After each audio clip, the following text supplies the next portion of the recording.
Агния Барто, башмаки со скрипом, побывав в починке дядины ботинки, заскрипели, запищали, вот уж не было печали. Как он ни старался, на носочках крался и вставал на каблуки, не смолкали башмаки.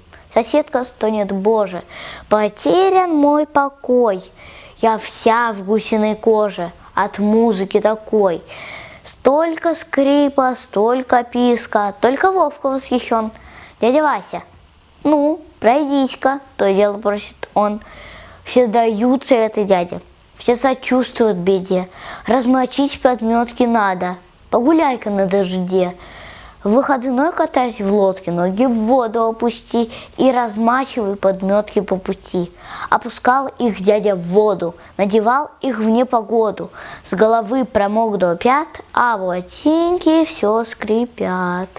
Их промаслил дядя Вася, вновь пошло скрипение. Все сказали: разувайся, больше нет терпения.